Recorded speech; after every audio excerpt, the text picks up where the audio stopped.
Published 0636 Est, the 10th of November 2017. Updated 0755 Est, the 10th of November 2017. Jeffrey Barry, 56, pictured, stabbed his neighbour, Kamil Ahmad, to death at his flat in Wells Road in Bristol at about 2 a.m. on July 7 last year. A criminally insane mental health patient who murdered a refugee and cut off his penis hours after being released from a psychiatric hospital has been jailed for at least 23 years.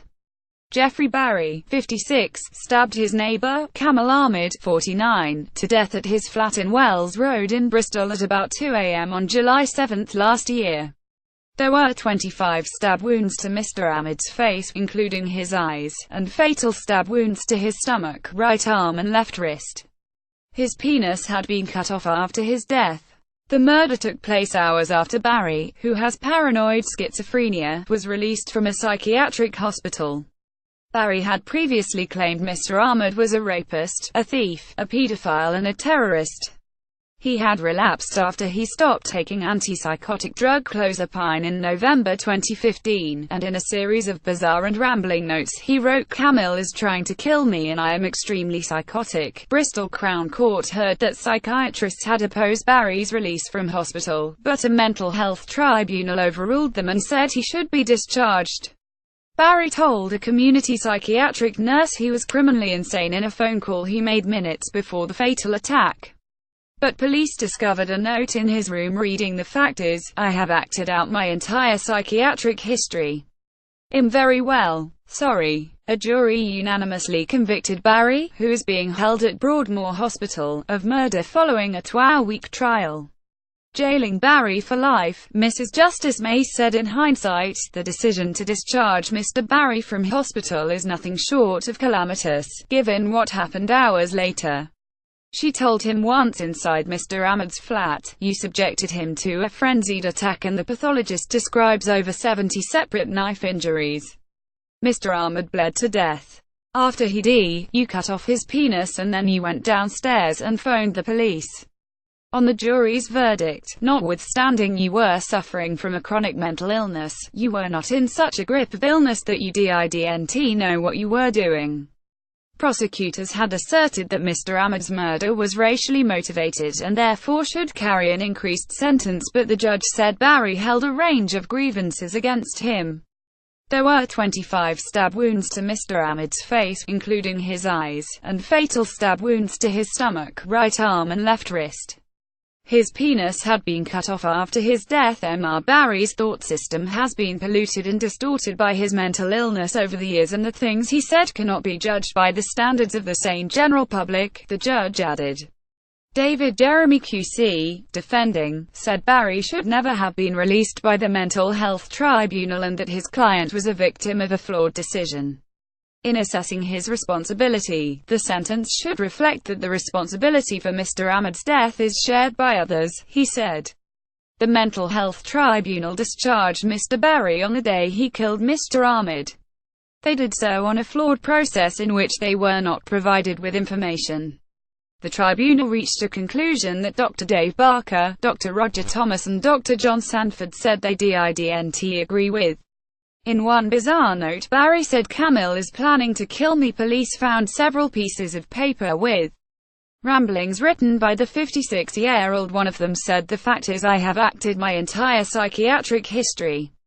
I'm very well sorry." The defendant should not have been discharged to the address he shared with Mr. Ahmad. It is too simple to pin responsibility to him in the sentence you will pass for the death of Mr. Ahmad.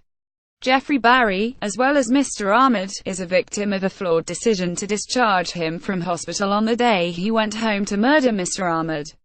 Mr. Jeremy added that it would be overly simplistic to treat Mr. Ahmad's death as a racially aggravated murder, as he also thought he was a terrorist and a pedophile. Racial dislike was one hook against other hooks on which the defendant hung an irrational dislike of a man who had done him no harm, he added. Barry was racist towards Mr. Ahmad after he moved into the Wells Road flats, which are run by Milestones Trust for adults requiring support. On May 24 last year, he told support workers he wanted to be notorious and murder a member of the public, adding, "Kamil would be top of my list." He wrote a note saying he planned to kill people living in the house, including Mr. Ahmad. He was also drinking heavily, smoking skunk cannabis and behaving in a usually inappropriate manner. On June 13, he was sectioned under the Mental Health Act after being filmed on CCTV performing a act, wearing only a police hat. Barry was caught on CCTV entering the flat of Mr. Ahmad in the minutes before the killing. Barry is pictured in the flat of Mr. Ahmad in the moments before he launched his brutal attack. Hay was taken to Callington Road Hospital in Bristol before being transferred to the Signet Hospital Cewstoke in Weston-super-Mare. A mental health tribunal ruled on June 28 that Barry could be released after he promised not to drink or take drugs. Staff at the Milestones Trust were only informed of the decision a few hours before he returned to Wells Road. They attempted to get an injunction to prevent him doing so, in an attempt to protect Mr. Ahmad, but there was insufficient time. At the close of Barry's trial, prosecutor Adam Vaitillingham QC told the jury there were failings in the system. Whether the reasons are down to the system, or an individual, or a combination of both, you might feel that Kamil Ahmad was let down, he said. It is a system designed to protect an individual and protect society. I don't ask you to hold this against this defendant. The murder happened last July at the Milestones Trust flats in Wells Road, Bristol. Stock photo. Although he was manipulative and dishonest with the doctors in the tribunal, he is not to blame for failings in the system. CCTV footage on the night of the murder showed Barry leaving the flat in the early evening on July 6, 2016. He spent several hours drinking at Charlie's Bar in Wells Road and Long Bar in Old Market before returning to the flat just before midnight. Footage captured him leaving the flat at 1 a.m., wearing just his pants, and making a telephone call in the hallway.